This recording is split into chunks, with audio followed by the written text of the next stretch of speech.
네, 안녕하십니까. 정봉주의 전국구 두 번째 시범 방송 시작합니다.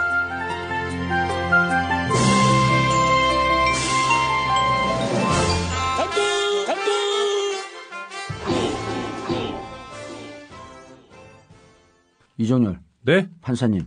네. 뭐 이렇게 주물럭거려 소개해야지 자기. 안경 닦고. 안녕하세요. 전직 판사 현직 주부. 전국구에서 깊숙한 깊이를 담당하고 있는 이정열입니다. 2주일 동안 안녕하셨습니까? 뭐 깊이를 담당해. 애드립인데. 방송 안 한다 그러더니 엄청 준비하고 왔네. 네, 오마이뉴스 최지영 기자입니다. 전모 없어요. 그럼 기자 연조도 짧은데 있으면 안 되지. 네.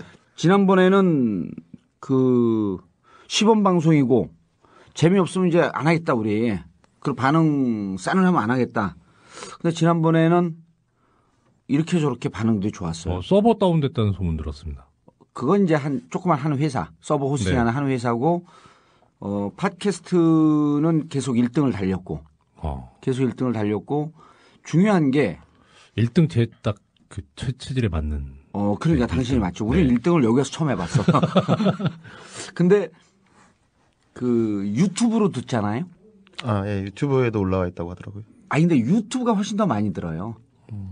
왜냐하면 그 팟캐스트는 아이폰 있는 사람들만 들을 수 있는 거거든. 그러니까 그거를 다른 앱으로 만들어갖고 안드로이드에서도 듣게끔 이제 구글 폰에서도 듣게끔 이렇게 했는데 유튜브는 모든 폰에서 다 듣고 컴퓨터에서도 듣고 핸드폰에서도 듣고 그러니까 유튜브는 측정이 안 돼요. 그리고 유튜브 또 여러 사람이 올리잖아. 그래서 가급적 우리 이 방송을 팟캐스트만 유튜브에서 들으면 훨씬 더 그 편안하게 들을 수 있는. 근데 일단 팟캐스트는 계속 1등을 하더라고. 의원님 그 말씀하시는데 제가 내용에 집중해야 되는데 네. 영어에 정통하셔서 그런가 이 폰 하실 때 F 발음 참 좋으십니다. 아이폰. 예. 그 아랫입술을. 나는 그게 뭐냐면 나는 네. 폰이다.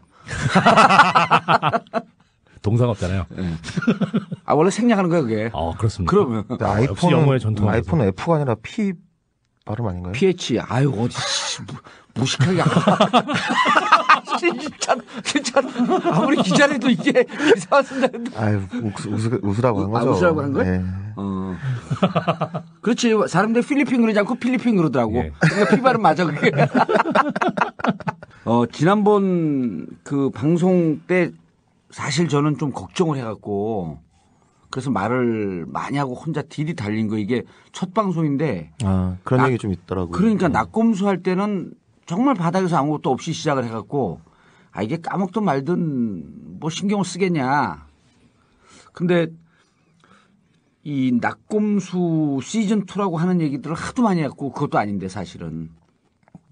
우리가 전국구 시즌1 아니야? 왜 낙검수 시즌2야? 그거 자백하시지 않으셨습니까? 뭐라고? 시즌2라고? 네. 그럼 좋은 제가 거죠. 잘못 봤나? 그래서 말을 너무 많이 해갖고 두 분이 좀 불안하더라고 처음에. 지금도 불안합니다. 지금도? 네. 그럼 불안하지 뭐 한 번 하고 나아지냐 그게. 그래서 오늘은 이제 그리고 너무 그 하드코어로 달리니까 사람들 숨가쁘다는 거야. 네. 계속 달리니까 저거 언제 쉴 때 됐는데 계속 달리니까 내가 봐도 어마어마하게 달리더라고. 그래서 이제 듣는 분들도 좀 편하게. 네. 우리 이정열 판사가 그날 준비한 내용이 한 10%도 못했을 거 아니에요. 뭐 어차피 저는 이 존경하는 의원님께서 말씀하시는 그 부분에 존경하는 대해서 놓지 마. 여기가 무슨 국회야. 국회의원 처음 돼갖고 진짜 재수없는 게 아니라 이상한 게 다 존경하는. 근데 그게 보니까 영어에서 honorable 누구누구 이렇게 갖고 나온 거거든. 그걸 그냥 별 뜻 없이 번역을 해버린 거예요. honorable 하게 되면 존경하는 이거거든. 근데 물론 존경하면 좋긴 한데 서로 싸우면서 상대당에 대해서 방금 존경하는 이정열 의원님께서 말씀하셨지만 막 치고받고 싸우면서 그러더라고요. 치고받고 싸우 그런 거야. 방금 이정열 의원님께서 하신 말씀은 거짓말입니다. 그럼 왜 존경을 해? 근데 그거 어색하더라고. 처음에 듣고 그럴 때. 저는 근데 이게 진심이라서 제가 뭐 국회에 있었던 적도 없고요. 네. 근데 저 무슨 말씀 드리려고 했는지 까먹었. 분량의 10%. 아! 네, 준비 분량의 그러니까 존경하는 의원님께서 말씀하시는 거에 존경하는 좀 잘라버리자서. 그리고 저기 피디님께서 드러내시겠죠. 특히 거북하시면.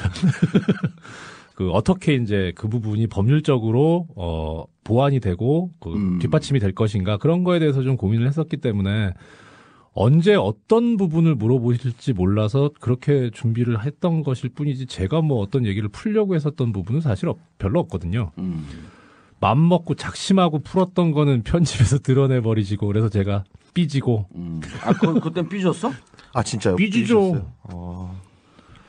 그 자료 찾는다고 며칠을 제가 정말. 저 양반이 자기 감옥 갈 거를 막아줬더니 삐졌대. 이 사건 준비, 실행, 범행 은폐 등을 위해 사용된 악성 코드는 발견된 것만 무려 81개였습니다. 농협 전산망 마비 사태를 수사하는 검찰이 이번 사태를 북한의 소행이라고 결론지었습니다. 북측 경찰총국이 농협 전산망에 연결된 노트북을 좀비 PC로 만들어 사이버 공격은 우리 사회 전반에 혼란을 조성하는데 비용대 효과 면에서 적은 노력으로 많은 피해를 줄 수 있습니다.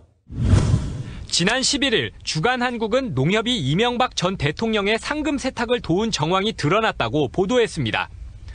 이 매체는 이 전 대통령이 추심 전 매입을 통해 자금 세탁을 했고 농협의 관련 전산 기록도 삭제됐다고 보도했습니다. 액수는 이 전 대통령이 지난 2011년 해외 원전 수주 과정에서 아랍에미리트 정부로부터 받은 상금 50만 달러. 비서실은 서면 자료를 통해 만약 납득할 만한 조치가 없을 경우에는 법적 대응을 할 수밖에 없다고 강조했습니다.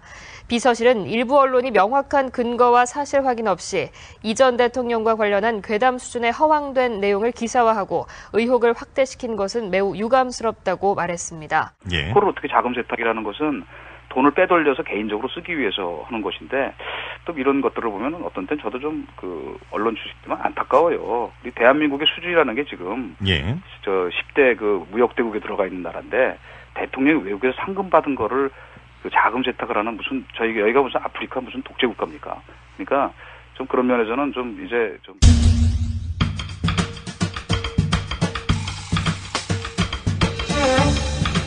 이게 얼마나 말이 안 되는 거냐? 일단 서버가 270세대였는데 그거를 노트북 한 대로 공격해가지고 다운시키고 한다는 게 말도 안 되고 그리고 원격으로 그걸 다 지웠다고 하는데 이건 말이 안 된다. 그러니까 삭제 명령을 내려도 멈춘대요. 중간에 자동으로 100번 양보해서 다 지웠다. 만약에 서버를 원격으로 네트워크 접속해가지고 유닉스든 엔티든 100% 복구한다. 100%요. 만약에 정말 서버가 물리적으로 복구가 안 될 정도로 하드가 지워졌다면 그것은 네트워킹으로 안 되고 내부에서 한 거다. 그것만 내부의 소행일 가능성이 없다. 그리고 가장 중요한 게 이거예요. 거래 내역을 다 지웠다는 거잖아요. 그렇죠. 지금 결과가 거래 내역. 이 양반의 얘기는 은행권의 시스템이라는 것은 과거 거래 내역은 절대 지워줄 수가 없답니다. 은행 거래에는 실패와 완료 딱 두 가지밖에 없답니다. 실패와 완료. 중간이 없대요. 그래서 과거는 반드시 풀 백업돼 있고 시간마다 따로 보관하고 그리고 테이프로도 저장하고 그래서 무조건 복구할 수 있는데 이걸 복구할 수 없다는 자체를 이해할 수가 없고 했다고 칩시다. 7개월 동안 존나게 어렵게 그리고 존나게 어렵게 공작을 해가지고 그 공격의 결과가 거래 내역을 지운 거야. 그냥 북한의 비자금을 농협을 통해서 관리하지 않았던 한 이런 어려운 일을 한 다음에 남한 사람들의 몇 명 거래 내역을 지운다는 게 말이 되냐. 간단한 거죠. 조작해야 될 거래 내역이 있었던 거죠. 조작해야 할 거래 내역이 있었다. 네, 지우는 거는 불가능하다. 절대. 그렇지만 테이블 찾거나 뒤져가지고 거래 내역을 조작할 수는 있을 것이다. 그러니까 농협을 이용해서 누군가가 알려지면 안 되는 돈을 거래를 했고 그 거래 결과를 조작할 필요가 있었다고 결론 낼 수밖에 없다.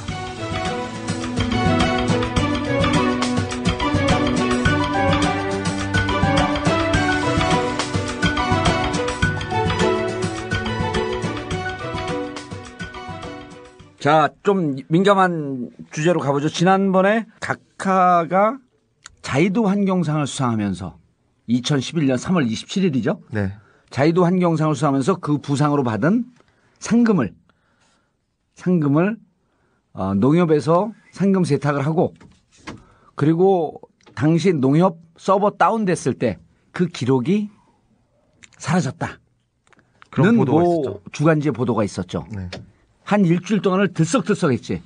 들었다 놨다 했는데 사실 이 내용은 이게 이제 자원 외교까지 묶어줘서 낙검수 11회하고 11호하고 낙검수 14호 보면 한 40분 지난 분량서부터 쭉 있어요. 그래서 농협 사태의 진실과 자원 외교 이렇게 갖고 있는데 지금 다시 들어봐도 그때 정리를 잘했더라고. 그런데 우리가 이것을 조금 더 정확하게 정리를 좀 해줄 필요가 있는데 최 기자가 취재를 했을 거 아니에요. 제가 취재는 안 했는데요. 정말 모래알 팀워크. 취재한 기자를 취재했죠. 그렇지. 그게 중요한 거예요. 그게 취재한 기자를 그 사람 취재 당하는데 기분 안 나빠요? 아니요, 뭐 그렇진 않았어요. 사람은 취조라고 안 합니까? 사람들이 취재라고 합니까? 그건 당신이 잡아갔을 때 당신은 잡지도 않잖아. 네. 잡아간 검찰이 취조한 걸 당신이 판단 내려주는 거 아니에요? 네. 옛날에 그랬었죠. 네. 뭐부터 얘기를 해야 되나요? 당신이 취재한 것부터 얘기해. 일단 무성의해 보이지. 네, 일단 보도 내용부터 좀. 아니 이게 좋아. 네. 방송이 무성해 보이는데 내용과 깊이가 있다. 네, 일단 보도 내용부터 좀 살펴봐야 되는데요.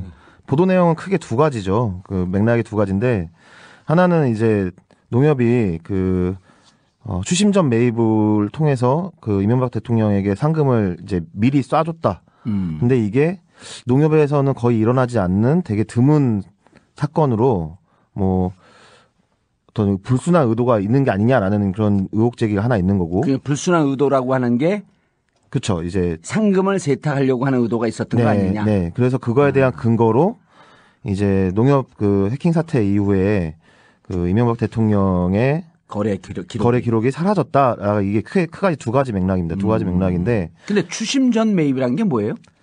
그건 판사님께서. 보통 그러니까 추심이라고 하는 건 이제 그 돈을 받기 위해서 그 요구를 하는 청구를 하는 행위를 말합니다. 그러니까 이렇게 생각하시면 됩니다. 그러니까 ATM 기기에 자기압 수표를 넣었어요. 네. 그걸 근데 바로 찾을 수는 없습니다. 그러니까 이 수표는 뭐 오후 4시 이후에 출금하실 수 있습니다. 네. 그렇죠. 그렇게 나오는 게. 그래, 입금할 때. 그렇죠. 입금했다 이제 바로 출금하려면 안 되거든요. 그러니까 그거는 일단 수표가 은행에 들어가서 은행에서 그것이 정당한 수표인가 위조된 게 아닌가 확인을 하고. 예, 확인을 하고 그렇게 해서 그 수표 발행자한테 이 수표금을 달라라고 해서 그 행위를 추심이라고 합니다. 그래서 그 수표금을 받아야 내줄 수 있는 거거든요. 그러니까 은행에 돈이 있어야 된다는 거죠. 수표금이. 수표에 해당하는 그 돈이. 그렇죠. 상당한 돈이요. 네, 근데 돈이. 그게 들어오기 전에 바로 그냥 지급을 돈을 줘버리는 겁니다. 예. 수표금을. 그러니까 이 경우에 대입해서 얘기해 그렇죠. 주시면 좋을 것 같은데. 그러니까 수표를 이 환경재단에서 줬나요? 거기서 상금으로 줬을 텐데 그 수표가 농협에 들어가기 전에 먼저 그 수표금을 내준 거죠. 예. 그러니까 이게 신용도가 높은 사람들한테 그렇게 해주는 경우들이 있거든요. 그리고 일국의 대통령인데 각하께서 그걸 뭐 믿고 줘야지 당연히. 그렇죠. 왜 그런 걸 문제를 걸고 태클을 거냐고. 그런 편의도 안 봐주면 무슨 재미로. 그럼 일국의 대통령이고 그러니까요. 전 세계 위대한 대통령이고 국민적 지지 위대한 대통령 지지율 1.5% 나오나요? 몇 프로 나왔지? 그래서 그렇습니까? 역대 대통령 네, 역대 대통령 존경하는 순위가 1.5%요? 1.5%인가 1.5등이 아니고요? 1등은 노무현 대통령. 그건 당연하고요. 네. 2등이 박정희 대통령인가로 3 그죠? 네. 그리고 그랬던 것 3등이 같아요. 김대중 대통령. 그리고 저 밑에가 있는데 지지율이 1.5%인데 우리나라 그래도 사람들이 있긴 있네요. 우리나라 사람들이 문제가 있어요. 그런 위대한 대통령 어떻게 1.5%만 존경을 하냐고. 그런 대통령이 입금을 좀 획기로서니. 그럴 수도 있죠. 그럴 수도 있지. 그래서 계속 얘기해봐. 네, 그래서- 괜히 흥분했네. 아니 각하를 이유 없이 조지는 이 국민들 문제가 있어 내 보면. 그래서 오늘 추운 거예요. 죄송합니다. 저 인간은 더 얄밉겠어 그냥. MB가 보면 당신이 더 얄미워 나보다. 예, 원래. 더 핵심적인 거는 이제 뒤에 나오는 이제 그 기록이 삭제돼 있다 이 부분이거든요. 예. 그래서 근데 이제 이 보도는 이렇게 뭐 뉴스 보도 자체를 놓고 보면은 앞에 거는 이제 팩트죠. 이제 추심전 매입을 했다는 사실은 확인이 되는 부분인데. 그렇죠. 예. 근데 이제 그게 이제 기록이 삭제됐다라는 부분, 그리고 그 상금 세탁이 됐다라는 부분은 현재까지는 오보로 봐야 될 것 같습니다. 봐야지. 예. 오보로 봐야 될 것 같고요. 좀 알아본 바에 따르면 그 매체가 보도하기 전에 이제 제보가 있었다고 하고요. 그 제보자가 이제 농협의 그 여신 기록을 이제 살펴보고 이제 이명박 대통령의 기록이 없는 걸 알고 이제 제보를 했다고 하는데 농협 쪽에 따르면 그 이명박 대통령의 그 이제 환경상 거래 기록은 여신 기록이 아니라 외환 기록에 남아 있었다. 네, 남아 있다라고 해명을 했고 이제 원래 그래서 추가로 취재해서 뭐 보도하겠다 이렇게 그 매체에서 말을 했는데 더 이상 보도가 안 나오고 있는 걸 보면은 그 부분에 있어서는 좀 문제가 있었던 게 아닌가. 좀 그런 생각이 드네요. 근데 이제 이 사건이 그 자꾸만 국민들 사이에서 이렇게 회자가 되는 이유가 처음 이게 이제 그냥 자유도 환경상을 느닷없이 이명박 대통령한테 준 게 아니고. 그렇죠. 그 전에 그 아랍에미레이트하고 여러 거래가 이루어지잖아요. 네. 근데 이제 2009년도 12월 27일이 무슨 날인 줄 아세요? 특별한 일이 없으면 저는 아마 송년회를 하고 있었을 것 같은데. 12월 27일이 네. 원자력의 날이에요. 그날 한전 콘소시엄이 아랍에미레이트로부터 원전 수출, 원전은 수주받아서 400억 불 수주를 한 날이어서 그날은 원자력의 날로 정한 거야. 그때부터 이 사건이 시작이 돼요. 그런데 그럼 400억 불이면 그 중에 20억 불 하면 24조쯤 되는 거예요. 그렇죠. 그 200억 불은 원전을 져놓고 60년 동안 운영권을 우리가 받는 거기 때문에 그거는 얼마가 수익이 남을지 모르니까 관심이 없어요. 그런데 200억 달러 그러니까 실제 한 186억 달러쯤 되는데 그건 원전을 짓는 비용으로 우리가 받기로 했다. 그러니까 47조에 달한 어마어마한 수주를 했기 때문에 이날을 원자력의 날로 정하고 이명박 대통령께서 아랍에미리트에서 직접 기자회견을 합니다. 현대건설에 있을 때 나는 수주를 못해서 막 눈물을 흘리고 막 불러 이러면서 막 드립을 날리면서 기자회견을 해. 그 공기업이 가서 한 것을. 그런데 나중에 1년 뒤에 이제 이게 문제예요. 1년 뒤에 이 186억 불 중에 100억 불을 한국수출입은행이 융자해 주기로 했다. 네. 그러니까 이게 실제로 원전 수출을 해갖고 자원외교를 이게 이제 원전 수출을 해갖고 돈을 버는지도 모르고 뻥튀기만 했다라고 하는 문제가 제기가 되는 거예요. 저희 주머니 털어서 원전을 짓게 된 거죠. 그렇죠. 그러면서 이제 그때 당시 무슨 문제까지 나왔냐면 아랍에미레이트는 무디스나 S&P 국제 그 평가 기관에서 보면 우리나라보다 위에요. 한 단계 내지 두 단계 위 최소한 보수적으로 보는 나라들한테도 똑같아. 그리고 10억 달러, 100억 달러면 12조거든요. 우리가 수출입은행에서 그거 도와줄 돈이 없어. 그러니까 국제금융시장에서 빌려갖고 아랍에미레이트를 빌려줘야 되는데 이게 비싼 이자로 가져와서 우리보다 신용등급이 높기 때문에 싼 이자로 빌려줘야 되는 그런 상황인 거죠. 그러면 의원님이 지금 400억 불에 수주해서 200억 불은 그중에 200억 불에 해당하는 거는 실제 원전이 돌아가는 걸로 받고 돌아갈 때 우리가 운영 관리하는 그렇죠? 비용으로 받고 그럼 나머지 200억 중에서 일단 아까 186억이라고 말씀하셨는데 그중 간단히 표현하면 100억 불은 한국수출입은행에서 융자를 해주기로 하고 나머지 100억 불을 받은 겁니까? 나머지 100억 불도 아랍에미레이트가 이렇게 저렇게 갖고 묶어갖고 내기로 했는데 지금 최근래 확인해 본 결과 이 돈도 지금 2, 3년 동안 안 내고 있는 거예요. 뭐예요 이거? 그러니까 몸 대고 돈 대고 다 한 거죠. 다 한 거죠. 그 우리 돈 그 우리 세금 갖다가 그래서 이제 여기서 문제가 생기는 거예요.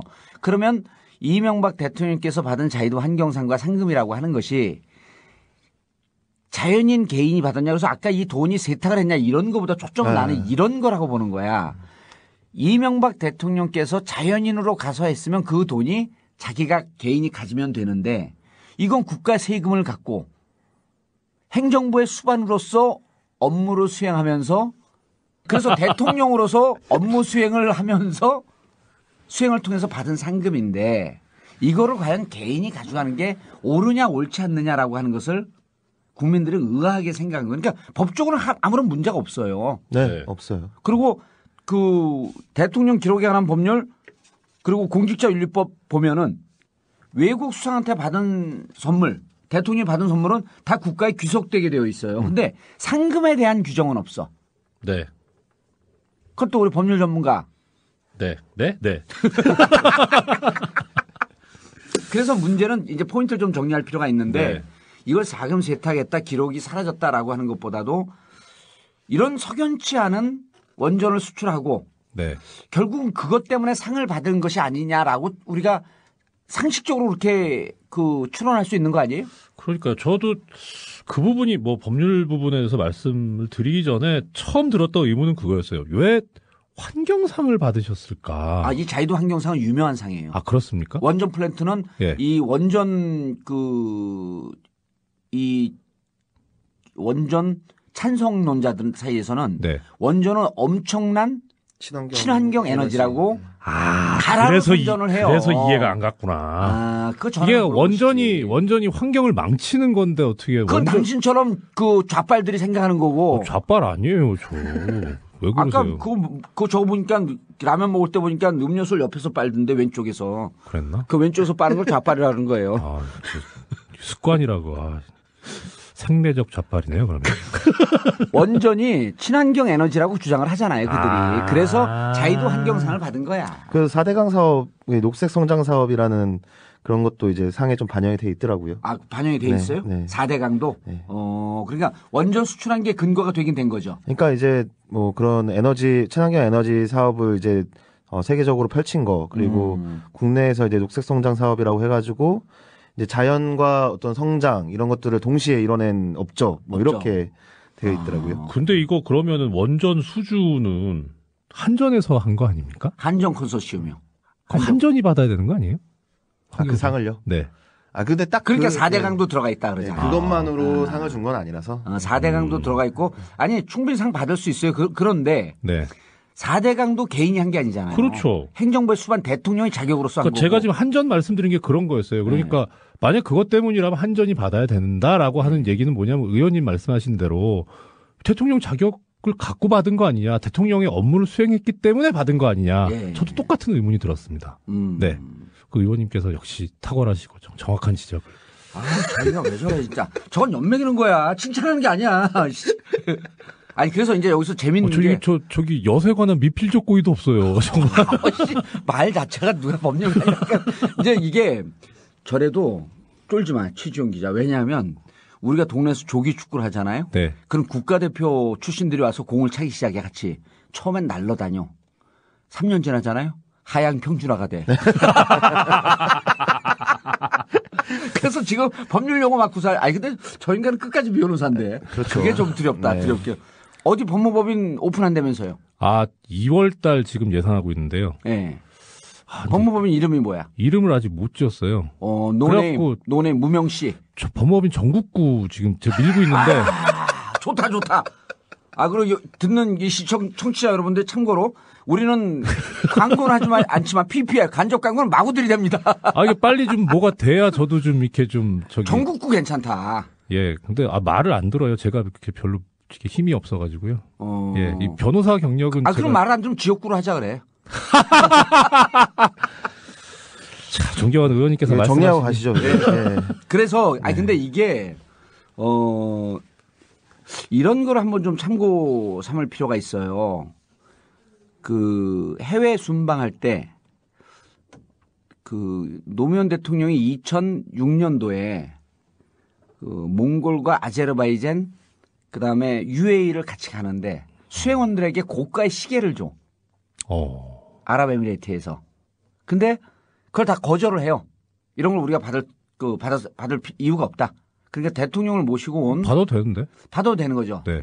그리고 이제 그 법률상으로는 받으면 국가에 귀속되게 돼 있는 거예요. 그래서 공직자윤리법 15조 1항이 있습니다. 15조?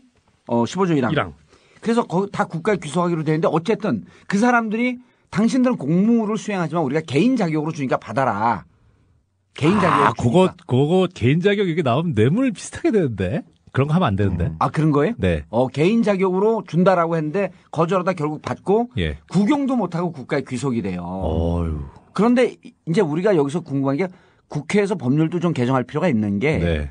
선물이 이게 그 국가에다 귀속이 되는데 대통령의 직을 걸고 수행했던 이 업무를 통해서 받은 상금인데 그래서 저는 각하가 이렇게 돈에 욕심이 없는 분 아니에요, 별로. 그렇죠. 재테크는 꼼꼼하게 하지만 전 재산을 내놓고. 그럼 재단도 설립하셨는데요. 전 재산을 자기가 잘 알고 있는 이사들이 욱시글거리는 네. 청계재단에다가 거기다 내는 거죠, 전 재산을. 그렇죠.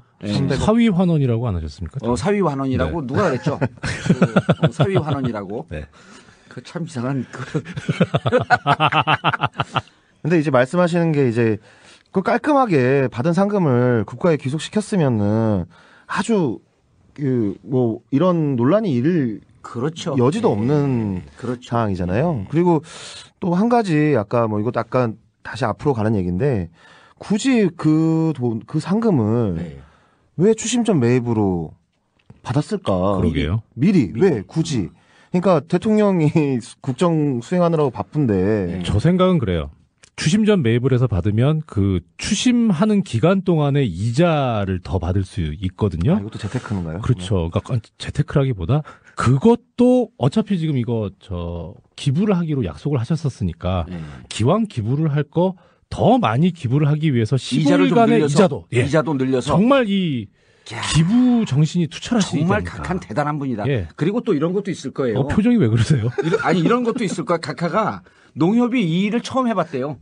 아, 그렇죠. 농협이 그러니까 이걸 보도한 매체가 조금 실수했던 게 뭐냐면 농협이 이런 식의 외환을 미리 매입할 일이 거의 없죠. 농협은 이런 외환 거래를 할 필요가 없는 게 이거는 기업은행이라든지 외환은행이나 외환은행이라든지 이런 데서 하는 주 업무인데 이제 청와대 농협 그 출장소가 있으니까 각하께서 농협이 일을 제대로 하는지 이걸 점검하기 위해서 이게 안 해본 업무를 해봐야 그렇지, 업무에 해봐야 전문성이 된다. 생기거든요. 각하의 주장인 거 아니야. 내가 예. 해봐서 하는데. 그러니까 니들도 해봐라. 이 역사를 관통하는 난 내가 해봐서 하는데. 그렇지. 니들도 해봐라. 그러니까 최 기자님 짜증을 내고 그래요. 짜증이 아니고요. 오늘 방송 좋아. 이거 방송 좋아 오늘. 그러니까 물론 뭐 그런 의도가 있으셨겠지만 먹을 때 얘기하지 맙시다. 그런 의도가 있으셨겠지만 사실 이게 정상적으로 하면 매입 후 지급을 하면 되거든요. 그렇죠. 그러니까 추심을 다 해가지고 매입한 다음에 이제 지급하면 되는데 그게 한 15일 걸린다는 거잖아요. 네. 근데 그 15일 동안 이자가 도대체 얼마가 붙길래? 근데 이제 각하가 또 이런 생각도 했을 거예요. 그 돈이 농협이 제대로 일을 못하면 이게 좀 시간이 걸릴 텐데 그런 거에 대해서 고민하지 말고 얼른 돈을 빨리 정리하고 일을 하자. 청와대 농협 출장소 뭐 감사를 하셨나요? 그러면?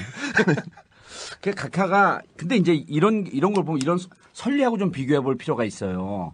노무현 대통령이 그래서 이제 아까 2006년 얘기고 그다음에 이지원 시스템이라고 네. 이게 그 청와대 문서 관리 시스템인데 철저하게 노무현 대통령 아이디어예요. 그 노무현 대통령이 거의 프로그램에 올인을 해갖고 해. 그리고 이거는 그래서 노무현 대통령이 특허권을 내야지 맞는데 특허를 냈거든요. 특허 소유자가 누구냐면 노무현 대통령과 함께 일한 사람들과 청와대 공동 소유예요. 왜냐하면 대통령으로 있으면서 내가 급여를 받고 생활하는 일거수일투족이 모두가 국가 세금으로 한 건데 이건 내가 갖는 것이 옳지 않다라고 하는 판단을 하고 청와대 귀속을 시켜요. 짜증납니다 진짜. 뭐 이렇게 교과서대로만 살면 어떻게 합니까? 노무현 대통령이요? 네.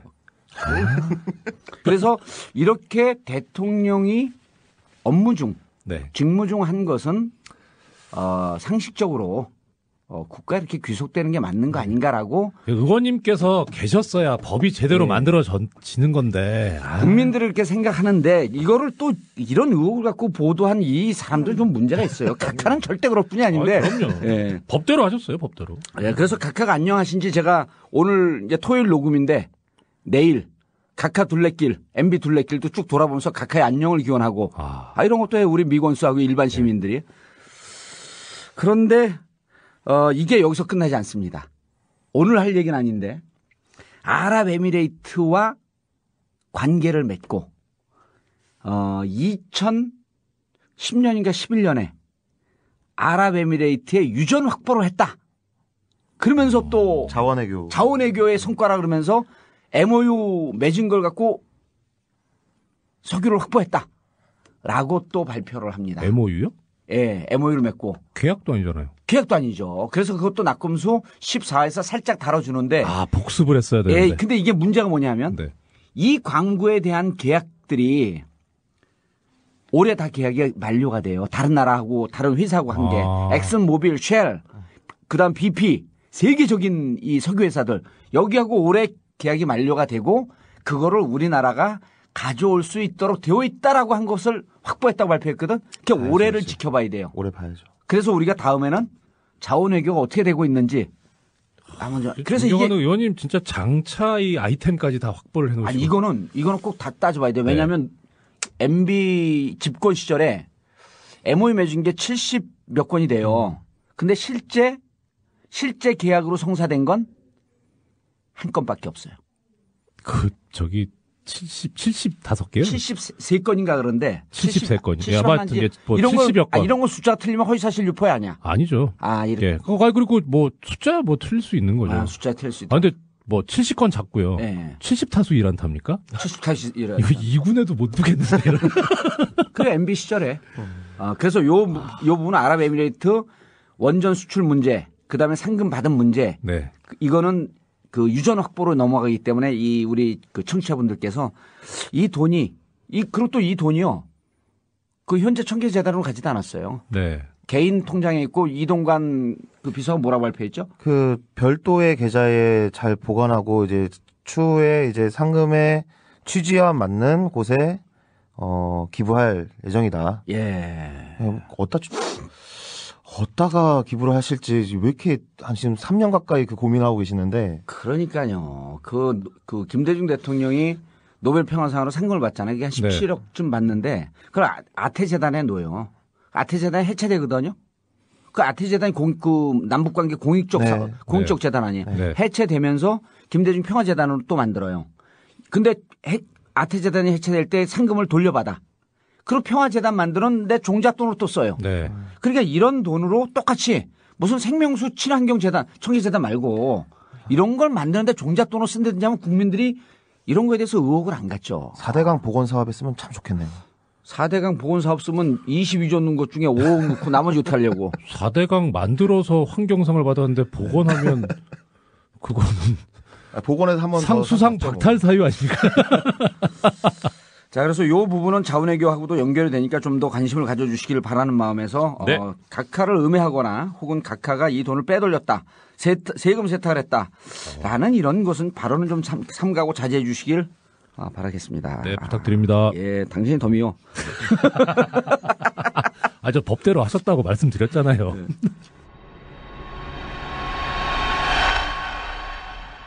SBS 8시 뉴스. 새누리당 최고위원회가 열리는 국회 새누리당 대표실에 최연해 코레일 사장이 찾아왔습니다. 회의가 끝날 때까지 밖에서 기다린 최 사장은 황우여 대표와 20분간 따로 만났습니다. 지난주에 제가 약속을 했었는데 그 국회 소위가 길어져서 인사를 못 드려서 오늘 잠깐 인사드린 거예요. 하지만 황 대표의 설명은 달랐습니다. 자기 지역구였으니까 자기 좀 잘 좀 정치하고 싶으니까 좀 돌봐달라 그런 얘기죠. 최 사장은 지난 19대 총선 당시 대전 서구 을에 출마했다 낙선했습니다. 새누리당 지도부는 최근 당협위원장이 없는 지역구의 후임 임명 문제를 논의해왔습니다.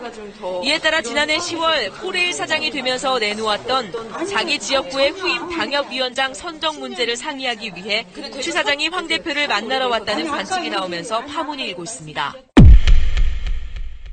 새누리당 국회의원 후보일 때 최연해 사장. TV 토론회에서 무슨 말을 했을까? 3월 26일 대전 MBC 주최 토론회 실황. 저 최연해 서구의 발전을 앞당기고 나라를 바로 세우기 위해 과감히 나섰습니다.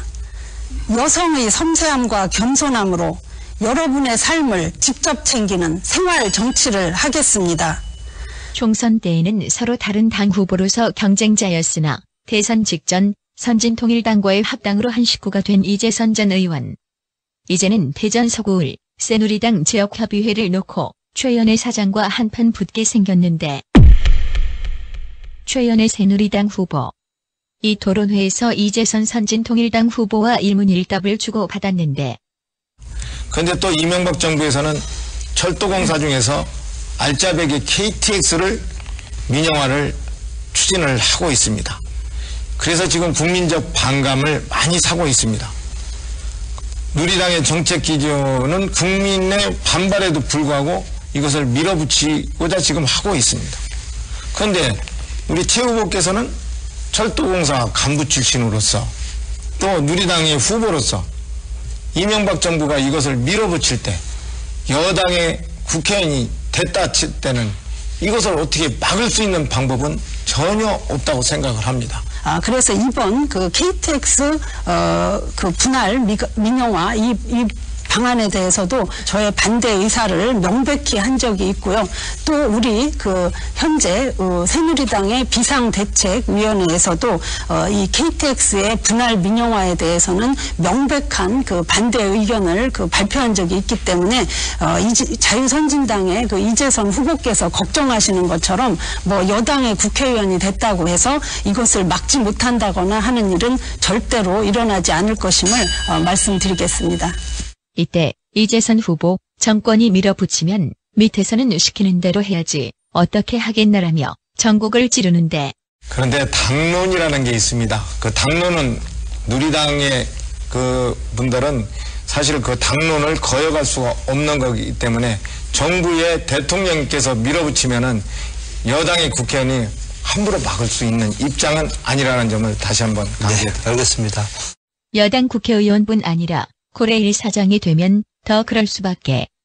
새누리당 기호 1번 최연애를 꼭 도와주십시오. 정의롭고 믿을 수 있는 정권을 만들겠습니다. 박근혜 위원장과 함께 새로운 서구, 활기찬 서구, 누구나 살고 싶은 서구를 만들겠습니다. 감사합니다.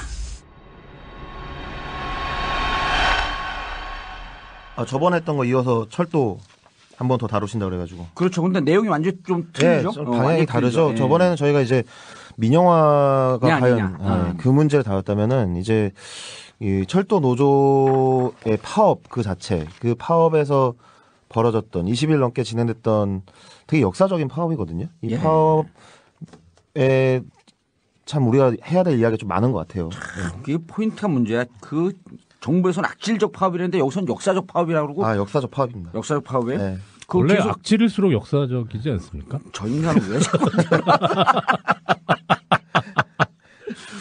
그 5명이 구속됐어요. 일단 5명 구속된 분들이 김명한 위원장, 박태만 수석부위원장, 그다음 최은철 사무처장, 서울 본부장 엄길용, 그다음에 어제인가 마지막으로 구속된 호남 본부장 김성식. 이렇게 5분이 구속이 됐죠. 근데 이제 이분들이 계속 구속돼 있는 상태는 아니고 영장 실질 심사에서 변호사 졸지 말고 씨. 저 이름 찾고 있었어. 영장 실질 심사에서 그 영장이 뭐라 그래? 청구가 된 거예요? 청구했고 발부가 됐죠. 영장 발부가 됐고 예. 구속 영장이. 예. 그러니까 구속 재판을 받아야 된다. 그리고 구속 적부심이 남아 있죠, 이제. 네, 신청하면 받을 수 있습니다. 구속 적부심. 그 구속 적부심이라고 하는 게 뭐야? 말들이 어려워요, 이렇게. 그래야 저희도 먹고 살지요. 진짜 그런 것 같아. 저 인간들 그냥.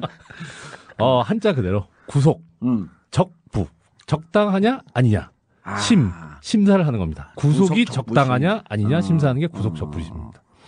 네, 글자 그대로입니다. 네, 이렇게 구속 어렵게 결정 심사 이렇게 하면 되잖아. 그러니까 결정은 이제 돼서 구속영장이 나간 상태에서 그 구속영장을 내준 게 영장을 끊어준 게 제대로 한 거냐 아닌 거냐를 다시 이제 심사하는 게 구속 적부심사입니다. 구속 사유가 뭐예요? 구속 사유가 구속 재판을 받아야 된다라고 하는 사유가 도망갈 우려가 있다? 그 도주의 우려가 그러니까 뭐 판사님이 더 잘 아시는 내용인데 도주의 우려가 있거나 증거인멸의 우려가 있으면 이제 구속이 되는 건데. 근데 이제 적용 법률은 뭡니까? 적용 법률이. 업무방해죄. 업무방해죄. 나 정말 업무방해죄 정말 죄송합니다.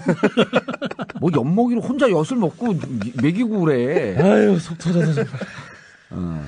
네, 이제 뭐 어떻게 아니 이거는 실제로 국민들이 많이 보도가 됐음에도 불구하고 잘 몰라요. 네. 그래서 요 업무 방해죄와 그다음 또 전격성이라고 하는 표현이 나오잖아. 전격성. 파업의 전격성. 파업의 네. 전격성이 있냐 없냐. 네. 요 부분에 대해서는 정말 꼼꼼하게 좀 따져줘야 돼. 참 갑갑합니다. 보면 일단 뭐 이게 법률적인 문제라서 간략하게 제가 그 부분에 관련된 법적인 부분을 좀 말씀을 드릴게요. 그러니까 이 파업이라고 하는 거는 기본적으로 뭐 다들 아시겠지만 헌법에 있습니다. 헌법상의 권리죠. 근로자는 단결권, 단체 교섭권, 단체 행동권을 가진다. 이렇게 돼 있습니다. 권리입니다. 헌법 몇 조예요? 33조 1항. 아, 저 허점을 탁 찍었는데 그거 알고 있네. 예상 문제라서 적어왔습니다.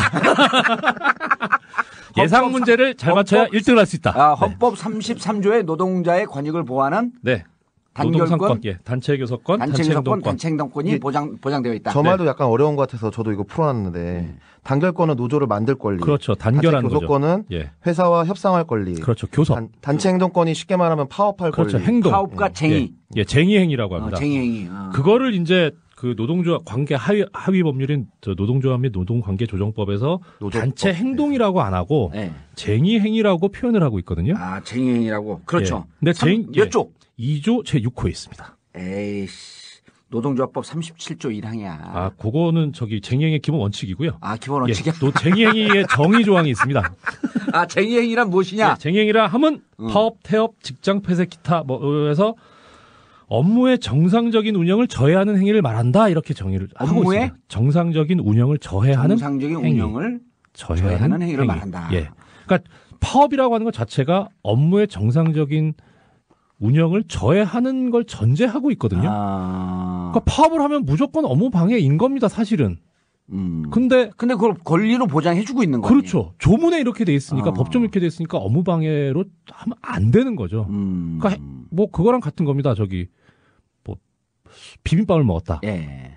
식물에 대한 살해 행위다 이게. 이렇게 하는 겁니다. 아주 뭐 좀 심하게 말하면. 얘는 더 어렵다. 예를 든 게. 죄송합니다. 그러니까 쉽게 말해서 일하지 않은 죄라고 할 수 있잖아요. 그러니까 그렇죠. 노무를 제공하지 않은 죄. 그렇죠. 그러니까 노무를 제공하지 않은 게 죄가 된다. 그거 자체가 저는 좀 잘 이해가. 아니, 그러니까 더 쉽게 얘기하면. 네. 논리의 연결을 이렇게 잡았잖아요. 정부 측에서는 불법이다. 불법 파업이고 불법 파업이기 때문에 업무 방해죄를 적용한다. 네. 라고 되어 있는 거란 말이에요. 네. 불법 파업이다. 그러니까 불법인지 아닌지를 먼저 따져봐야 되는 거 아니야, 이게. 그렇죠. 예, 네. 불법이냐 아니냐. 예. 22일 동안 파업한 게 과연 불법이냐 아니냐. 네.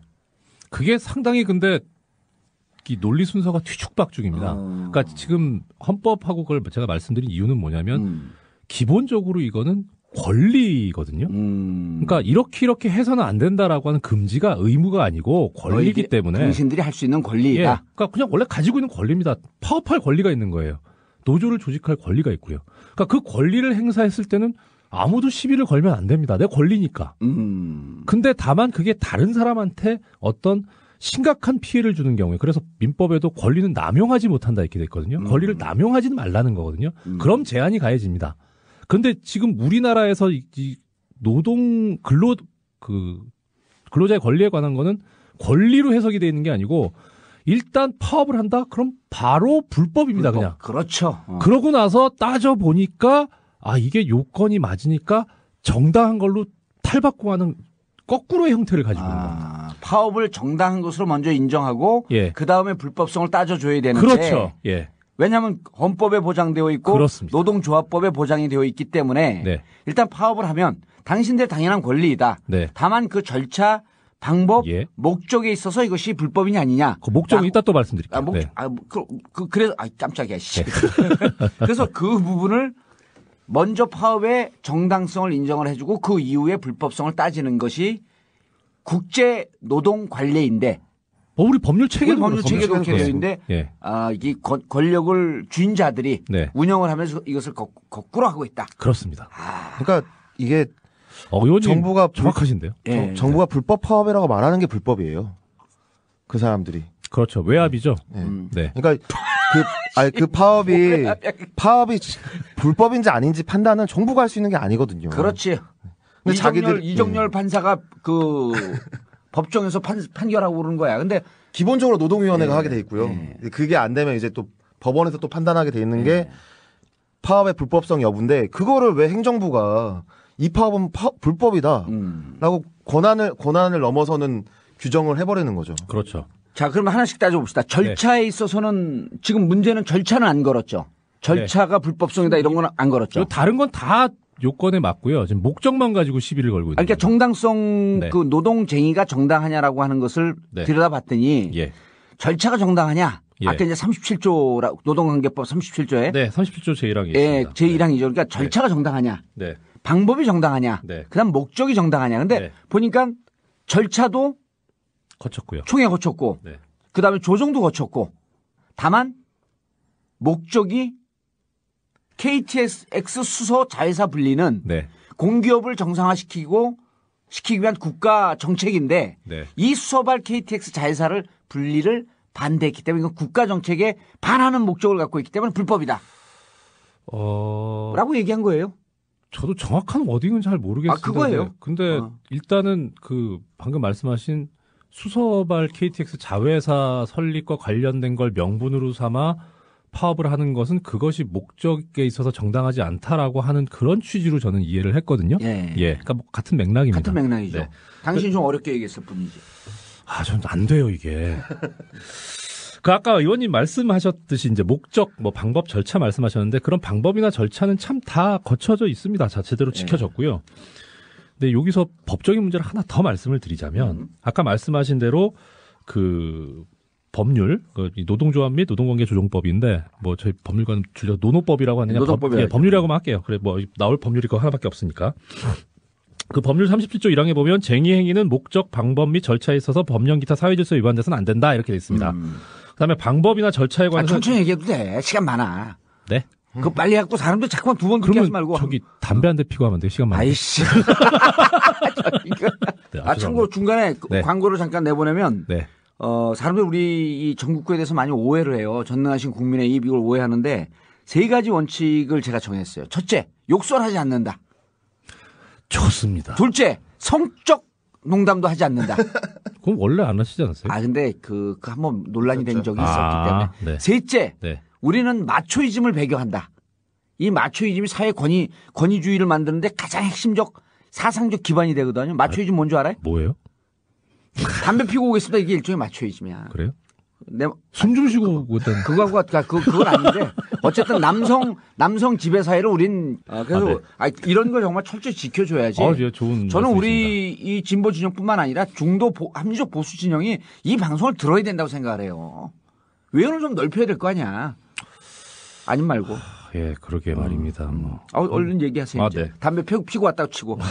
미치겠다. 그 옛날에 뭐 재판 중에 판사님이 이거 나중에 바카스 주면 아니 먹은 걸로 할 테니까 가져가세요 이거랑 같은 거네. 담배 핀 걸로 할 테니까.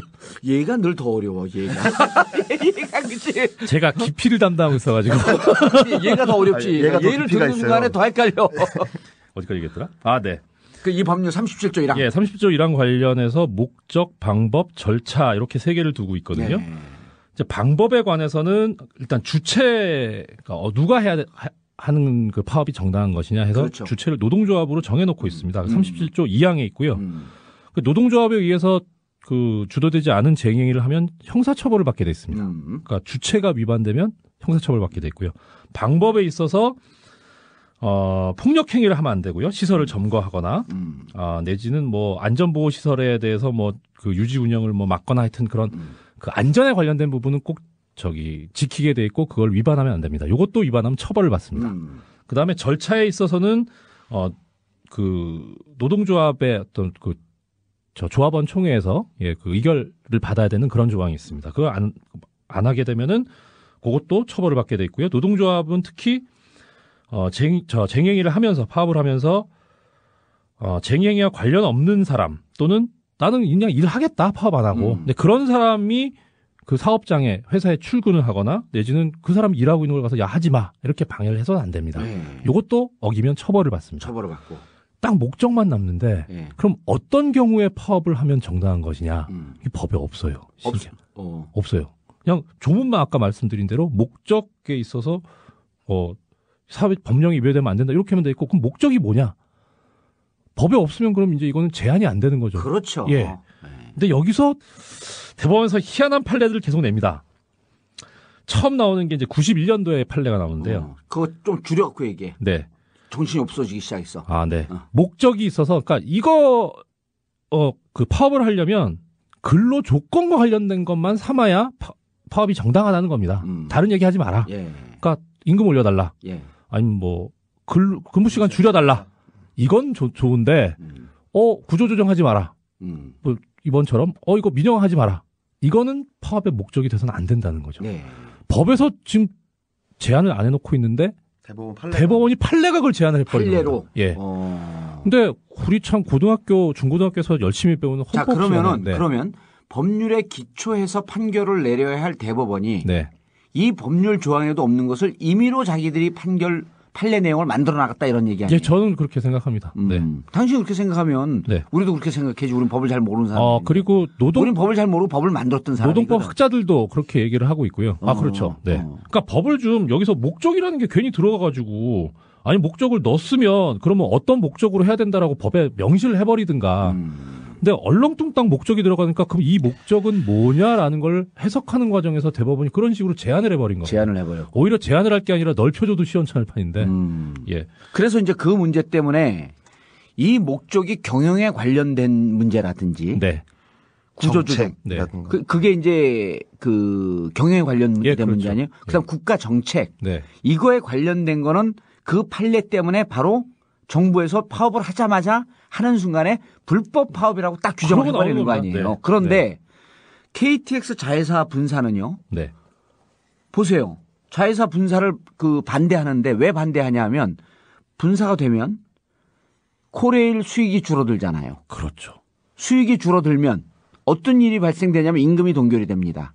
그다음에 구조조정에 들어가갖고 노동자들이 근거 없이 쫓겨날 수 있는 여건이 되죠. 그러면 이거는 헌법에서 보장되어 있는 노동자들의 권리에 직접적인 침해가 올 그런 정책을 코레일과 정부에서 하는 거거든요. 맞습니다. 그렇기 때문에 이 파업은 사실은 노동자들의 조건에 관한 파업이다. 그렇죠.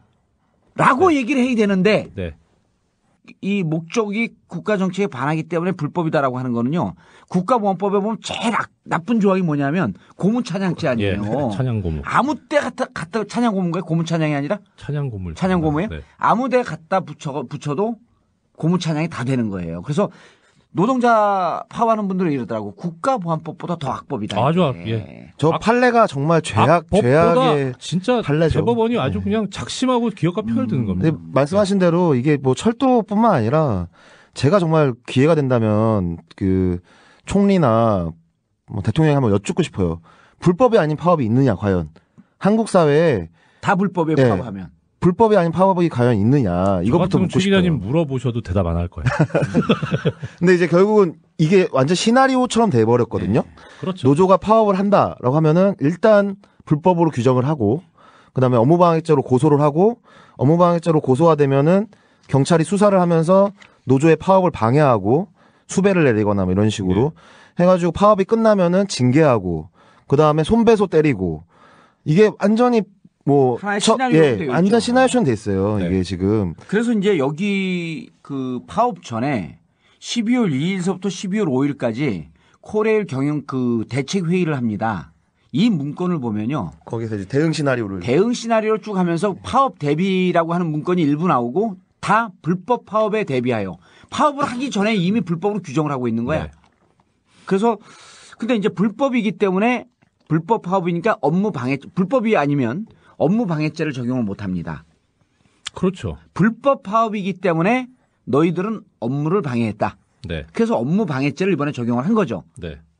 적용을 한 게 아니라 이제 자기들이 원래 업무방해라고 고소를 한 거죠. 업무 방해죄로 그렇지 고소를 한 거지. 네. 예, 업무 방해죄로 고소를 하고 근데 업무 방해죄가 2006년도 그 파업 이후로 업무 방해죄의 하나의 판례가 생기잖아요. 그건 좋은 판례인 것 같은데 전격성이라고 하는 표현이 그때 나오더라고. 거기에 보면 그렇게 나옵니다.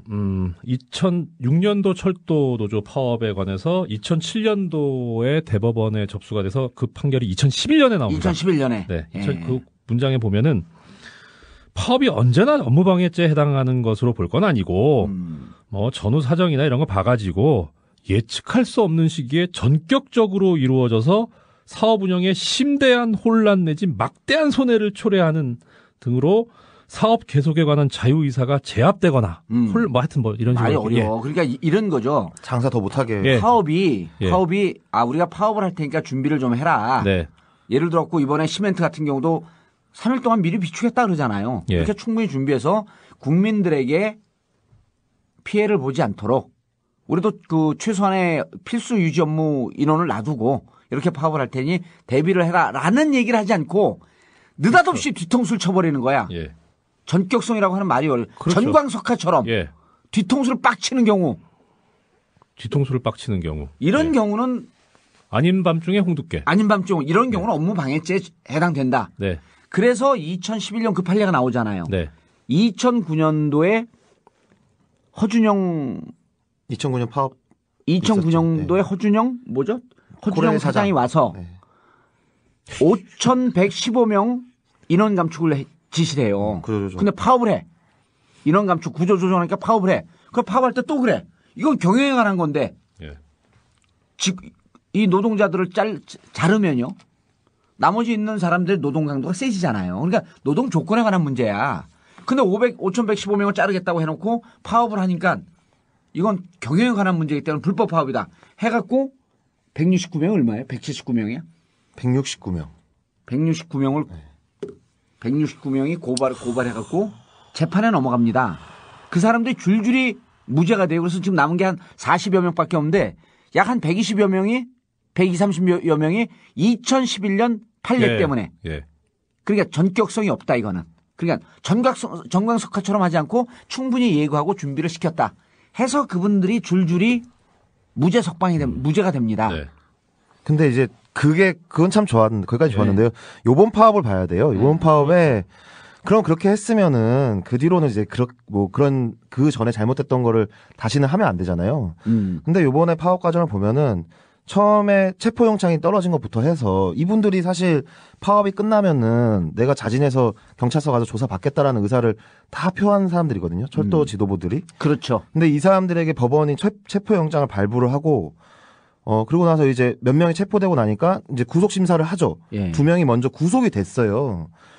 이 사람들 업무방해죄가 그게 성립되는지 안 되는지 판단도 되기 전에 이 법원이 구속을 시켜버린 거죠. 그러고 나서 그 뒤에 이제 파업이 끝나고 사람들이 이제 자진 출석하고 막 이러면서 하니까 2011년 판례를 보니까 이거 구속시키면 안 되겠네. 그렇죠. 라고 해가지고 구속영장들이 다 기각됩니다. 기각되고 심지어 그 앞에 구속됐던 두 사람도 아까 말씀해 주셨던 그 구속 적보심에서 나오게 되죠. 그러니까 법원이 사실상 정부가 이 불법이라고 막 칼을 휘두르는데 동조해 준 게 아니냐.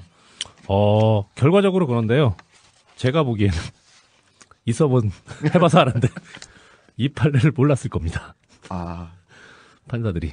이 판례를 몰랐다고? 모르고 나중에 이거를 알고 그러니까 적용한 그 건가요? 구속영장 기각한 그 판사 이름을 보니까 그 사람은 아는 사람이에요.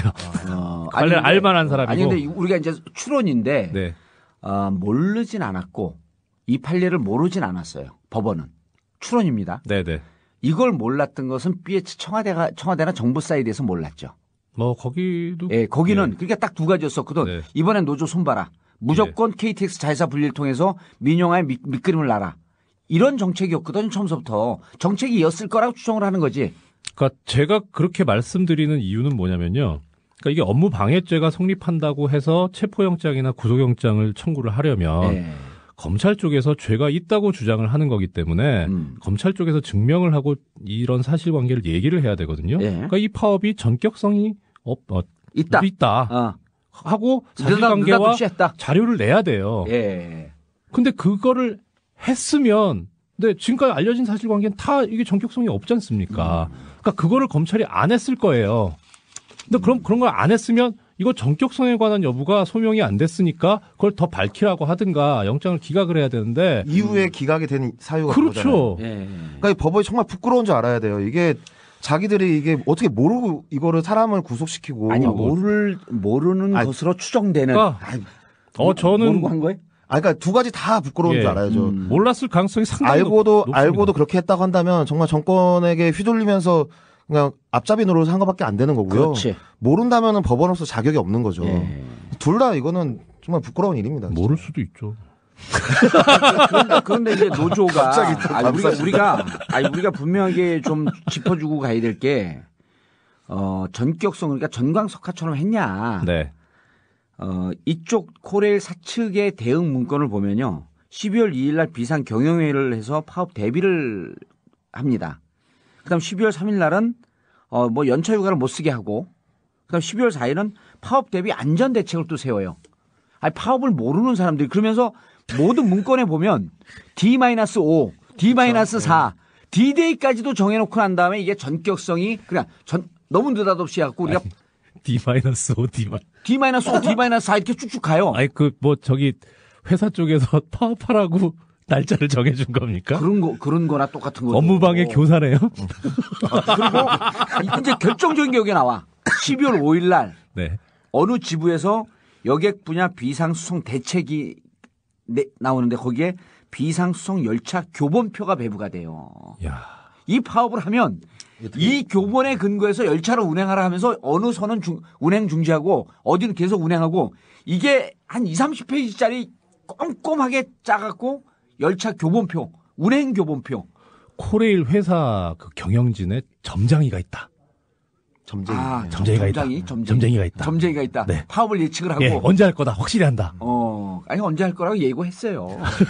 아니 그러니까 당신들이 몰랐으니까. 당신들이 12월 10일 날 임시 이사회를 한다고 한다면 예. 우리는 12월 9일 날 파업을 하겠다라고 하는 것을 미리 예고를 하는데 근데 이제 지금 또 재밌는 게요. 사측은 교섭에 응해야 되잖아요. 파업 풀었잖아요. 그렇죠. 네. 12월 3일 이후에 현재까지 사측에 3번 정도의 교섭을 하자고 공문을 보냅니다. 노조에서. 예. 그런데 사측은 안 나오고 있어요.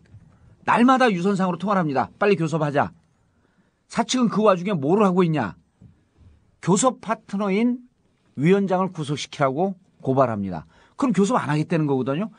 교섭에 응하지 않으면 어디에 걸리게? 부당노동행위죠. 부당노동 걸리는 거 아니야, 그렇죠. 법적으로. 형사처벌 받아요. 고의적인 교섭 회피는 부당노동행위. 그리고 너 당신 취원회 사장 이거 교섭 회피하는 거 아니냐? 그러니까 나 열심히 바쁘다. 그러면서 국회 찾아가고 황 의원한테 새해 인사 한다 그러면서 자기 대전 서울 지역구 지켜줘라. 이거 하느라고 나 엄청 바쁘다. 그래서 교섭 못 나온다. 이러고 다니고 있었던 거예요. 이 사장이. 바쁘시기는 하네요. 바쁘죠. 그 지역구 지키려고. 지역구 지키는 건 방송에서 하도 많이 얘기하고 오늘 방송 나갈 때쯤 아마 사표 냈을 가능성도 높아요. 그 의원님께서 해보셔서 아시는 거 아닙니까? 해본 것뿐만 아니라 내가 우리 지역구에 김용민 박았다가 아니 내가 감옥에 있는데 사무총장이 와요. 그래서 형님 이제 전국적인 인물이 됐으니 그 지역구 놓으십시오. 더 관여하지 마십시오. 그래서 내가 미소를 지면서 이랬어요. 다음에 왔으면 날 못 알아볼 거다.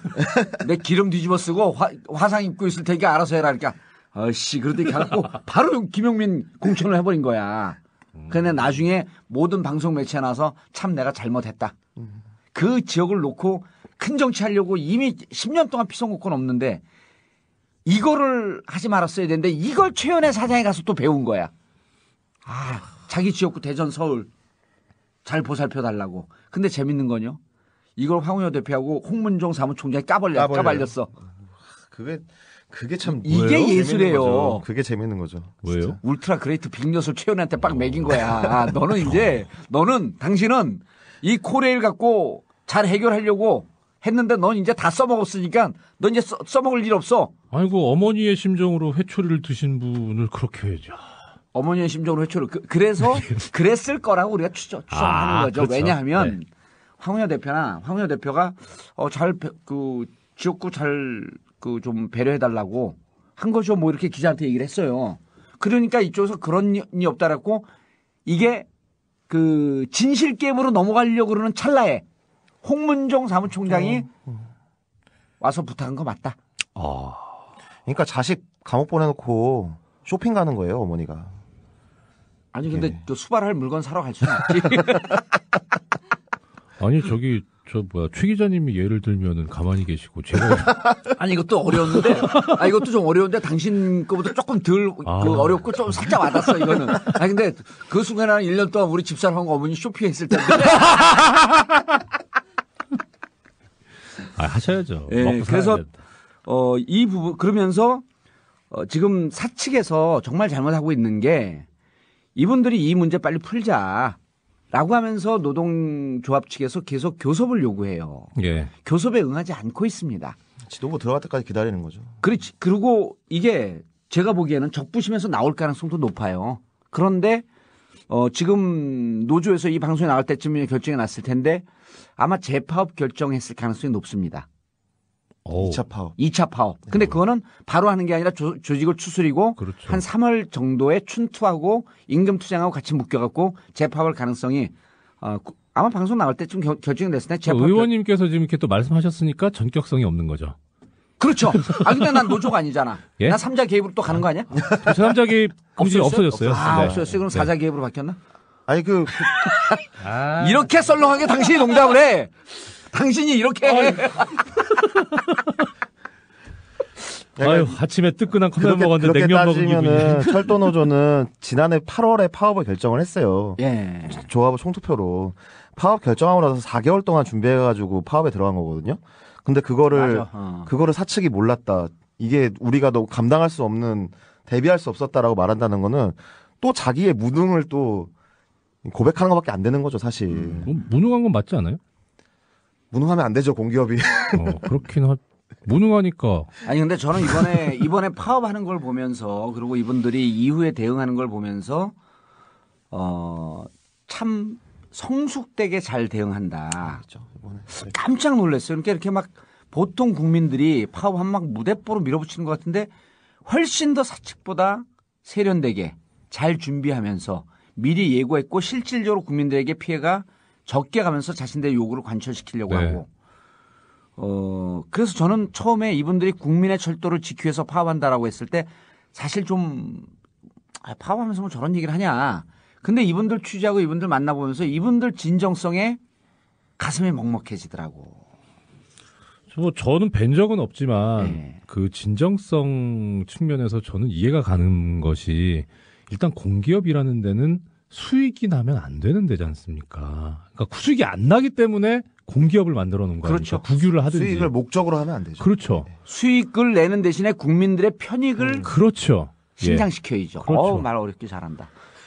이게 좀 사안을 이제 확장해서 봐야 될 필요가 있어요. 그러니까 박근혜 정부가 사실 저는 그렇게 규정하거든요. 4대강 사업, 그러니까 MB 정부의 4대강 사업은 박근혜 정부의 민영화다. 그러니까 둘이 매치가 된다라는 생각이 들어요. 다시 MB 정부의 MB가 4대강을 밀어붙였던 것처럼 박근혜 대통령도 민영화를 밀어붙일 것이다. 그래서 우리가 처음부터 민영화를 다룬 거 아니에요. 예. 근데 이 파업이 한참 진행되는 과정에서 정부가 발표한 게 있어요. 그 공공기관 과거에는 선진화 방안이라고 했는데 이제 공공기관 정상화 방안이라고 이제 요즘에 경쟁 체제의 도입. 예, 그러니까 이게 이들의 어디냐? 경쟁 체제의 도입. 비정상의 정상화가 또 이제 요즘에 트렌드지 않습니까? 그래서 공공기관 선진화 방안을 공공기관 정상화 방안이라고 이제 이름을 바꿔서 내는데 MB 때도 계속 했던 거예요. 공공기관을 민영화시키는 데 있어서 가장 큰 걸림돌은 뭐냐면 노조예요, 노조입니다, 노조. 그래서 이번에 철도 파업을 그렇게 대응했던 것도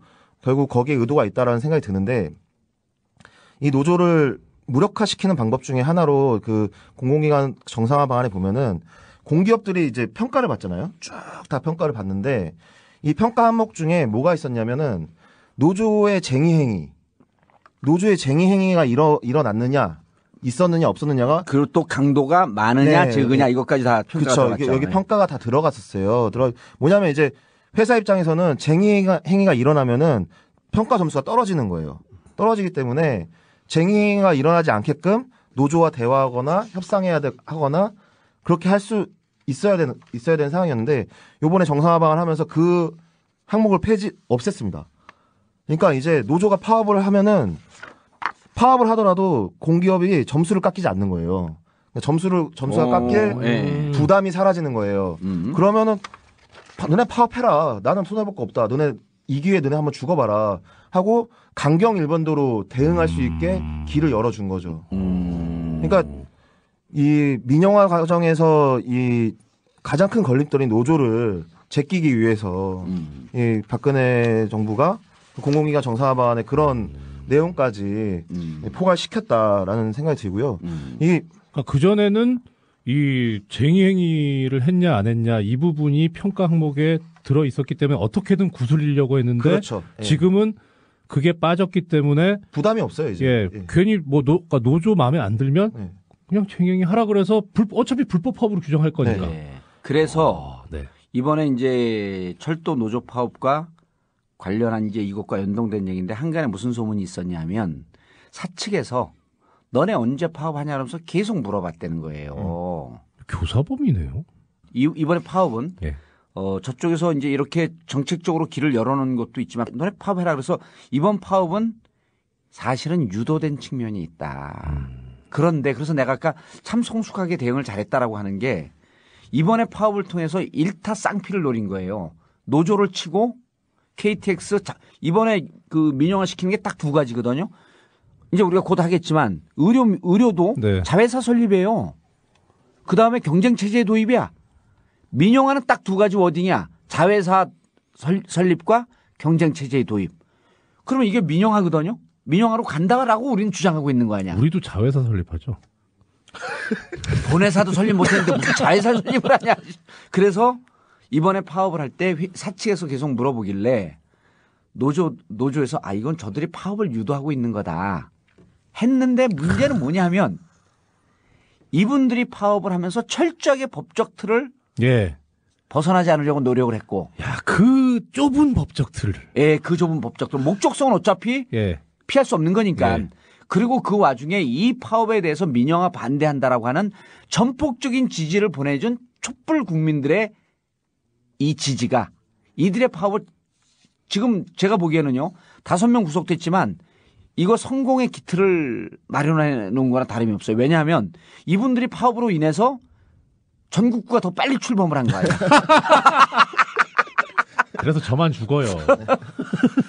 당신은 그 법무법인의 대표 될 거 아니야. 아유, 그리고 이제 살림하기 힘들어요 정말. 준비된 거 다 얘기했어요. 아니요, 뭐 그래서 이 철도 파업 기간에 있었던 정부 발표 두 가지, 그러니까 방금 말씀드렸던 공공기관 정상화 방안하고 4차 투자 활성화 방안 이 두 가지를 이제 철도 파업 기간에 발표를 했거든요, 정부가.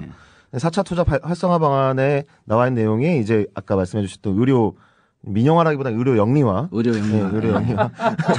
자회사를 통한 영리화. 네, 영리화까지 이제 밀어붙였어요. 딱 그래서 지금 1년 동안의 박근혜 정부를 살펴보면 제가 이제 그 기자 연초는 얼마 안 되지만 제가 이제 오랫동안 노동 쪽을 담당을 해왔기 때문에 그 MB가 노동을 대하는 태도는 무시였어요. 귀를 닫는 거. 그리고 좀 무식했지. 그러니까 밀어붙여갖고 깨지고 밀어붙여갖고 깨지고를 여러 번 했어요. 무시엔 무식. 그러니까 이게 귀를 닫고 있는 사람한테 갖다 박으니까 이게 계속 좀 깨지고 그랬었는데 박근혜 정부는 무시가 아니라 정말 때려잡겠다라는 의지가 확고하다고 저는 봅니다. 이게 뭐냐면 근데 이제 기업별 노조는 자기네가 어떻게 손을 못 대니까 이제 정교조라든가 그러니까 공무원 노조라든가 철도 노조라든가 이런 공공기관들 그리고 공무원 노조들 이런 데부터 지금 손을 대고 있는 거예요. 결국은 삼성이 무노조 경영 이런 거 하잖아요. 박근혜 정부도 지금 무노조 정부를 만들고 싶은 거라고 저는 생각합니다. 그렇죠. 아니 그게 왜 그러냐면 아니 이게 왜 그러냐면 이게 법적으로 문제는 안 되겠어요. 아니 이게 우리가 국민들은 21세기에서 그 데모나 이런 시위를 재밌게 하잖아요. 문화적으로. 그런데 이분들의 사고방식은 70년대 머물러 있기 때문에 이게 정치 문화 지체 현상이라 그래요. 일종의. 그러니까 70년대의 노조는 뭐였었냐면 탄압의 대상이에요. 그냥 파괴. 노조 없애고. 근데 이런 쪽으로 쭉 가고 있는데 ILO라고 있잖아요. 국제노동기구. 사람들이 이걸 노동기구로 알아요. 정부 노사 그 유엔 산하에 ILO가 있는데 공식 기구죠. 원래 이게 노사정 기구입니다. 네, 다 들어가 있는. 노측, 사측, 정부가 다 들어가 있는데 이 ILO에서 우리나라한테 계속 권고를 하는 게 있어요. 노동쟁의로 업무 방해죄를 적용하는 나라가 없어요. 이게 세계에서 딱 두 나라만 이게 법률로 남아있는 거로 제가 알고 있는데 일본과 우리나라입니다. 그러니까 우리가 일본에서 배운 거에 노동쟁의를 업무 방해죄에 적용하는 것은 일본한테 배운 건데 일본도 이 조항이 지금 사문화되어 있습니다. 네. 그러니까 업무 방해죄를 적용해서 고발하는 나라는 OECD 국가에 없다는 겁니다. 그래서 ILO에서 이런 거 하지 마라 라고 계속 권했는데 아까 얘기했던 MB가 무시겐 무시 정책. 좋아 그거. 오늘 딱 고쳤어. 무시겐 무시 정책으로. 그거 무무 정책이라죠. 무무 정책. 무무. 쌍무. 그럼 안 돼. 욕 같아. 무무. 죄송합니다. 무무는 영어 학원이 있는데 무무 잉글리시? 영어 학원한테 죄송합니다. 그래서 무무 정책이야 이게. 무식과 무시. 근데 그때도 ILO 권고사항이야. 이걸 계속 무시했는데 ILO에서 보기에 그냥 노사정이 다 들어가 있는 기구가 보기에 대한민국의 노동 수준은 70년대를 벗어나지 못하고 있다. 그러니까 그 민주노총이 ILO 정식 회원이거든요. 그 한국의 노조 측 대표로 한국노총과 민주노총이 ILO의 정식 회원이에요. 그 ILO 회원의 사무실을 그렇게 때려 부시고 들어가는데 지금 뭐 보이는 게 있겠습니까? 조금 이따가 ILO 한국 지부가 아니라 ILO 본사를 때려 부시러 가지 않을까? 좀 있으면 이제 유엔까지 때려 부시겠네. 이 농담도 아니야 이거는. 법적 문제 있어 없어? 없어요. 없어? 아니 근데 진짜 막 그런 게 있잖아요. 그 비행기 표는 비행기값 누가 낼까? 눈이 빙글빙글 돌아가려고 뭔가 개그를 하나 날리려고 했는데. 그러니까 비행기 값은 누가 내지?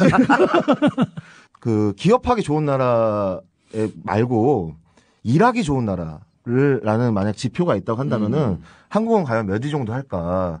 근로시간 최장 근로시간 비정규직 비율 50%가 넘어가고 산재 인정률도 ILO 수준에서 한참 떨어지고 임금 체불 엄청나고 정리해고 수시로 일어나고 뭐 실업률도 높고 도대체 일하기 좋은 나라로 순위를 매기면은 저는 1등을 선호하기 때문에 일하기 좋은 나라로 하지 말고 일하기 힘든 나라로 일하기 힘든 나라. 그래야 1등을 먹을 수 있지 않을까. 그러니까 OECD 국가의 근로 조건이나 이런 거 보면 거의 바닥 수준이에요. 그리고 ILO에서 보기에는 아까도 얘기했지만 ILO가 모든 기준의 근거가 돼요. 네.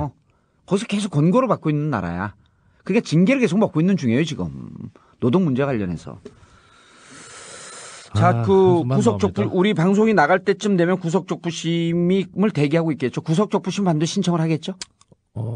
하는 게 전 좋을 것 같다는 생각은 듭니다. 네. 그리고 이제 뭐 참고로 구속적부심 적부심사 청구를 하면은 그 담당이 평일 날에는 구속적부심을 담당하는 재판부가 따로 있어요. 그다음에 휴일에는 당직이 합니다. 그래서 지금 오늘 토요일이잖아요. 그래서 금요일 날 신청하면 당직이 아마 일요일 당직이 아마 하게 될 가능성이 있습니다. 그래서 만약에 그 법원이 방송 나갈 땐 월요일이에요, 이게. 그러니까 적부심 담당하는 법원 재판부가 좀 그런 거에 좀 관대하다고 한 표현하고 좀 약간 폭이 넓다, 유연성이 있다. 그런 데면은 평일날 하시고 안 그런다면 좀 기다렸다 당직이 누군지 확인하시고. 그러니까 그 부장판사 출신 저렇게 얘기하는 게 우리 법률 현실의 자화상인데 슬픈 거예요. 부끄럽습니다. 그러니까 이게 법률적으로 이게 그 쟁의행위가 과연 불법이냐라고 하는 것을 꼭 정말 정상적으로 따지는 나라가 돼야지. 구속적부심하고 그다음에 이분들이 2차 파업을 결정을 하더라도 적법하고 그 절차나 방법에 있어서 적법하고 그다음 목적도 쟁의행위이기 때문에 적법하다라고 하는 것을 좀 이해해 주시고 그다음에 이분들의 궁극적인 목적은 철도 노조 철도를 국민 철도를 좀 지키려고 하는 그러니까 공익적 활동을 지키려고 하는 뜻이라고 하는 것을 좀 이해해 주시기 바랍니다. 그리고 더 추가하실 말씀 있나요? 저는 그런 얘기 들었습니다. 요번에 그 철도 파업 관련해서 이건 좀 철도 노조한테 아픈 얘기가 될 수 있는데 파업 철회에서 도대체 뭘 얻었냐. 그러니까 그 아는 분들이 이제 그 총파업 걸기 한다고 거기 나갔었는데 12월 28일 날. 엄청 추웠었거든요. 덜덜 떨면서 촛불 들고 참 지지를 했는데 그러고 돌아서니까 며칠 후에 아무 소리 소문 없이 그냥 파업 처리를 했다고 하고 여야 합의 그리고 나서 실제 보니까 손해배상 청구나 가압류는 그대로 들어오고 체포영장은 집행하겠다고 그러고 그럼 도대체 철회하고 합의해서 얻은 게 뭐냐? 그 다음에 또 얘기가 민주당이 껴가지고 거기 산 게 뭐가 있냐. 그 추운데 나와보지도 않아놓고서 뭐 나중에 뭐 파업 이거 해결한 게 자기들 공이다. 뭐 이렇게 얘기하는데 김무성 널뛰기만 정말 붕괴하는 분들이 되게 많더라고요. 저번 방송 뭐 모니터 하신 분들 중에서 그 얘기를 하시더라고요. 그래서 전 뭐 딱히 할 말이 없었는데 그런 부분도 좀 고려가 됐으면 좋지 않겠나 싶습니다. 그런데 이제 저는 그거하고는 정말 좀 관점이 좀 틀려요. 왜냐하면 이게 그 파업을 30일 가고 40일 가고 50일 가고 네. 단시간에 해결될 문제가 아니에요. 그래서 저는 지난번에 방송에도 얘기했지만 이렇게 오래 끌 수 있는 힘이 있었던 게 아니거든요.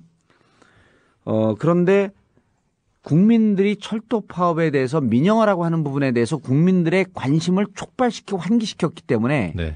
저는 엄청난 성과를 얻었다고 생각을 해요. 그리고 이분들이 사실은 가족을 볼모로 해갖고 탄압을 하는데 그걸 무릅쓰고 한 거 아니에요? 그래서 저는 실질적으로 이 파업의 성과가 국민들의 관심을 끌어냈고 국민들이 지속적으로 관심을 갖고 있는 한 이 민영화는 민영화라고 추정하는 이 부분은 우리가 막아낼 수 있다. 의원님 말씀은 그러니까 예. 눈에 보이는 성과는 없었을지라도 앞으로도 그렇고 계속 막아낼 수 있으니까. 눈에 보이는 성과라고 봐야죠. 눈에 보이는. 제가 파업 이후에 이제 철도 노조분들을 몇 분 만나서 얘기도 하고 듣고 했는데 판사님께 말씀해 주셨던 그런 이야기를 그 당사자들도 정말 많이 듣겠죠. 네. 그래서 그런 거에 정말 국민들께 너무 더 많이 싸우고 더 치열하게 못 가서 죄송하다. 진짜 죄송한 마음이다. 그러니까 본인들이 가지고 있는 어떤 역량, 한계 이런 것들이 너무 자기네들도 너무 안타깝고 죄송스럽다. 이런 얘기를 많이 하셨어요. 더 이상 요구하는 건 좀 가혹해요. 이게 국민들과 함께 가줘야지. 예. 그래서 저는